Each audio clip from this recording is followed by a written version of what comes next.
Hello student, escape speed को हम समझते हैं और ये स्केप स्पीड हमें दो सिचुएशंस में स्टडी करना।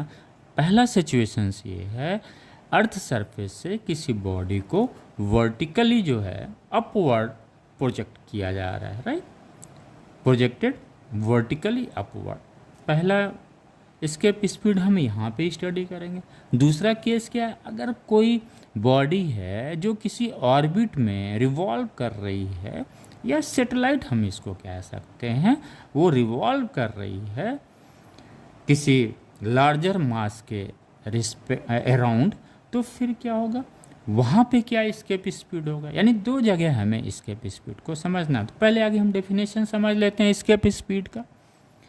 The escape speed of a body on the अर्थ, कोई प्लेनेट भी हो सकता है, राइट, कोई प्लेनेट भी हो सकता है, लेकिन हम यहाँ पे आइडियली अर्थ लेके हम डिफाइन कर रहे हैं। The escape speed of a body on the earth is defined as the minimum speed with which that body has to project it vertically upward from the surface of earth so that it just crosses the gravitational field of the earth and never return on its own।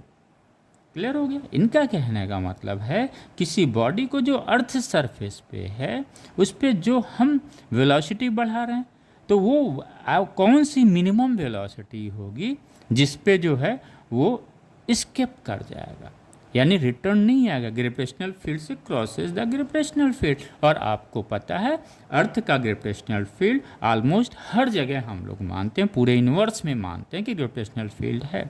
लेकिन जब हम infinite की बात करते हैं तो यहाँ हम अज्यूम करते हैं कि अर्थ का ग्रेविटेशनल फील्ड उस इनफाइनाइट पे जीरो होगा, राइट।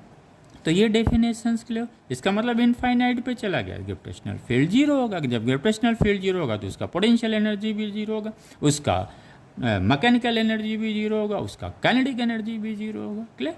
तो ये हमारा स्केप स्पीड समझने में ये चीज़ें हमें ध्यान रखना, राइट। अब ये जो अर्थ सरफेस पे हम बॉडी रखते हैं, वो बॉडी जो जिसको प्रोजेक्ट कर रहे हैं, की पॉइंट में बता रहा हूँ, इसको बच्चों अर्थ सरफेस पे ही रखना है और इनफाइनाइट पे उसका जो है ग्रेविटेशनल फील्ड जीरो लेना है। तो यानी हम कह सकते हैं कि जो अर्थ सरफेस पे टोटल एनर्जी है, मैकेनिकल एनर्जी है, और वो क्या होगा, कंजर्व होगा। लेकिन इनफाइनाइट पे क्या हो रहा है, टोटल जो है एनर्जी जीरो हो जा रही है। ये चीज़ें हमें ध्यान में रखनी।